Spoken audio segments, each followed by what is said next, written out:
আসসালামু আলাইকুম। ঘুরি লার্নিং প্ল্যাটফর্মে আপনাদের সবাইকে স্বাগতম। আমি সামিয়া তারান্নুম। আচ্ছা বলুন তো, আমরা ঠিক কবে থেকে ইংলিশ পড়া শুরু করেছি? আমরা ইংলিশ পড়া শুরু করেছি সেই প্লে গ্রুপ থেকে, বা আমাদের যখন 4 কিংবা 5 বছর বয়স তখন থেকে। কিন্তু এখনো আমরা ইংলিশে ফ্লুয়েন্টলি কথা বলতে জড়তা বোধ করি, লজ্জা পাই। অন্যের সামনে কথা বলতে আমরা সংকোচ বোধ করি।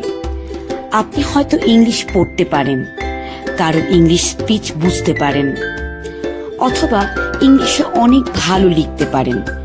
কিন্তু যখনই আপনি ইংলিশে কথা বলার চেষ্টা করেন, একটি কথাও আপনার মুখ থেকে বের হয় না। এই সমস্যাটি আমরা খুব সহজেই সমাধান করতে পারি। আসুন কিছু আইডিয়া শেয়ার করে নেই, যার মাধ্যমে আমরা আজকে থেকেই আমাদের ইংলিশ স্পিকিং স্কিল ডেভেলপ করার জন্য কাজ শুরু করতে পারি। ভাবুন তো, একটা 1 বছরের বেবি কিভাবে কথা বলা শেখে?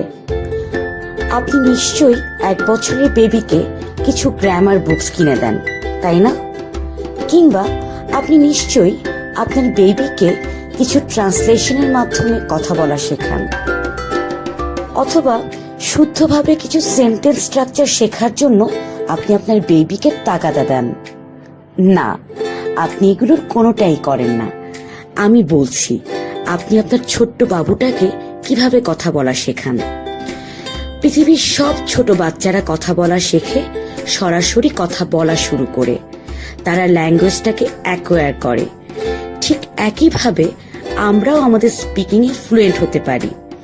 আপনি যদি স্পিকিং এ ফ্লুয়েন্ট হতে চান, তাহলে এখন থেকে কথা বলা শুরু করুন। আপনি একজন স্পিকিং পার্টনার খুঁজে বের করুন। আপনি আপনার ভাই বোন, বাবা মা, লাইফ পার্টনার কিংবা ফ্রেন্ডসের সাথে প্রতিদিন ইংলিশে কথা বলুন। আপনি মিররের সামনে যে কোনো টপিক নিয়ে ইংলিশে কথা বলা শুরু করুন। প্রতিদিন অ্যাটলিস্ট 30 মিনিটস আপনি এই প্র্যাকটিসটি করুন। কথা বলার সময় গ্রামাটিক্যাল বিভিন্ন ডিফিকাল্ট রুলস নিয়ে বা সেন্টেন্স স্ট্রাকচার নিয়ে একদম মাথা ঘামাবেন না। আপনি কথা বলা শুরু করুন একদম একটি ছোট্ট শিশুর মতো। আপনি অবশ্যই অনেক কম সময়ের মাঝে ফ্লুয়েন্টলি কথা বলতে পারবেন। আপনি যত বেশি প্র্যাকটিস করবেন, তত দ্রুত আপনি ফ্লুয়েন্ট হবেন। মিররের সামনে ইংলিশে কথা বলা প্র্যাকটিস করতে করতে আপনি নিশ্চয়ই অনেক টায়ার্ড। এবার চলুন একটা ইন্টারেস্টিং অ্যাক্টিভিটিজের মাধ্যমে ইংলিশ স্পিকিং প্র্যাকটিস করে ফেলি। আপনার কাছে নিশ্চয়ই আপনার স্মার্টফোনটি আছে। আপনার স্মার্টফোনের ক্যামেরাটিকে মিররের মতো ব্যবহার করুন আর ঝটপট একটি টপিকের ওপর মিরর ভিডিও বানিয়ে ফেলুন।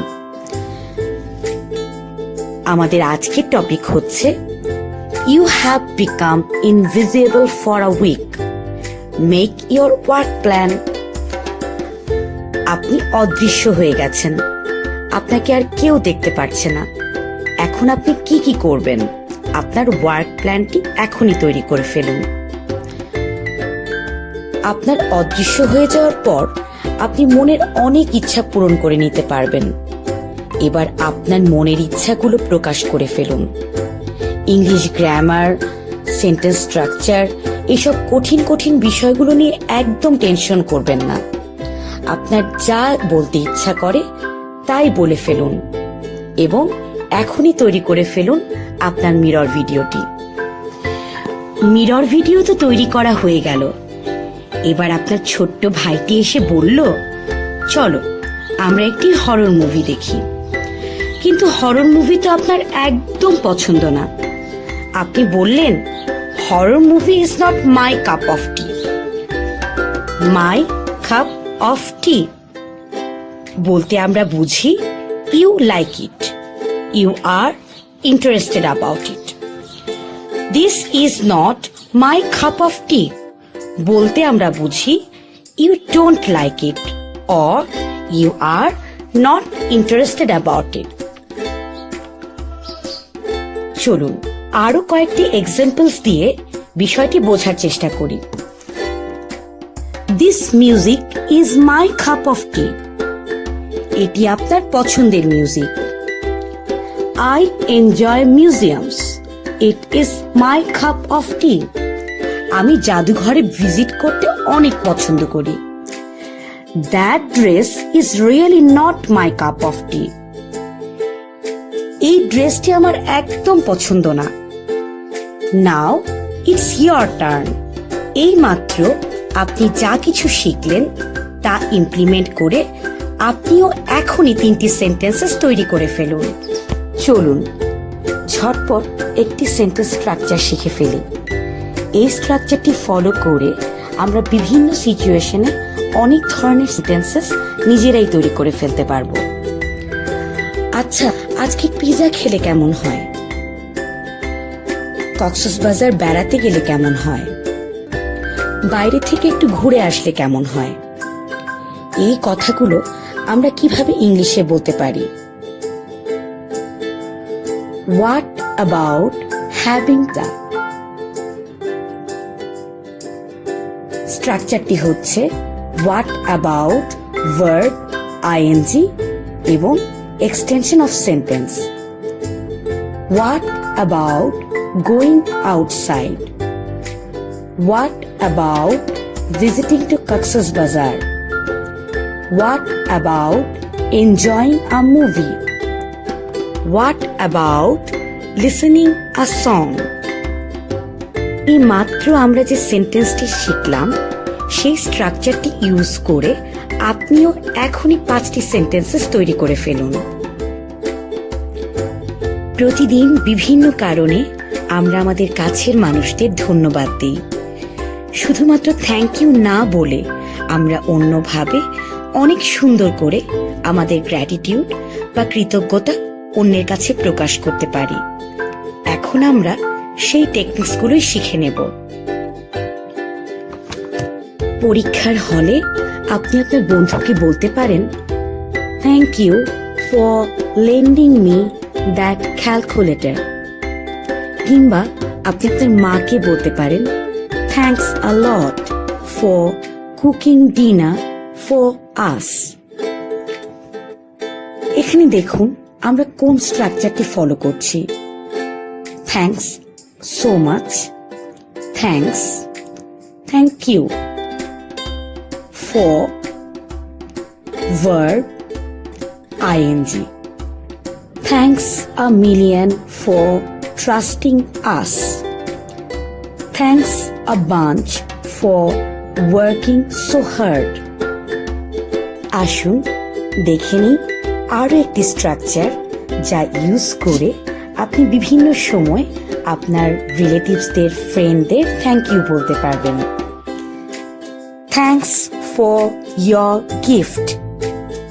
এখানে যে সেন্টেন্স স্ট্রাকচারটি ইউজ করা হয়েছে তা হলো thanks for, noun. Thanks a million for your effort. কেউ আপনার জন্য কোনো একটা হেল্প করেছে, সেই হেল্পের জন্য আপনি তাকে এইভাবে থ্যাংকস দিতে পারেন। I am so glad, thankful for your help. এখন আর দেরি না করে এই স্ট্রাকচার দুটো ফলো করে এক্ষুনি আপনিও কয়েকটি সেন্টেন্সেস তৈরি করে ফেলুন। মাঝে মাঝে আমরা একটু ফর্মাল ওয়েতে অন্যকে ধন্যবাদ দিতে পারি। ধরুন কেউ একজন একটি কাজ সুন্দরভাবে করার জন্য আপ্রাণ চেষ্টা করে যাচ্ছে, তাকে আপনি বলতে পারেন, I really appreciate your effort। কিংবা আপনি কাউকে একটি প্যাকেট দিয়ে কারো কাছে পৌঁছে দেওয়ার জন্য রিকোয়েস্ট করলেন, সে আপনার কাজটি করতে রাজি হলো। আপনি তাকে বলতে পারেন, it would be highly appreciated. It would be highly appreciated. কেউ আপনাকে এমন একটা গিফট দিল যা আপনার অনেক প্রয়োজন ছিল বা আপনার অনেক পছন্দ হয়েছে, সেক্ষেত্রে আপনি বলতে পারেন, what a thoughtful gift, I really appreciate this. কেউ আপনাকে একটি হেল্প করলো, তাকে আপনি বলতে পারেন, I really appreciate your help, thank you. আপনার অফিসের কোনো একজন জুনিয়রের একটি কাজ আপনার অনেক পছন্দ হয়েছে, কিংবা সে একটি কাজ অনেক কষ্ট করে করার চেষ্টা করছে। আপনি তাকে বলতে পারেন, your activity will be truly appreciated, কিংবা your activity will be highly appreciated।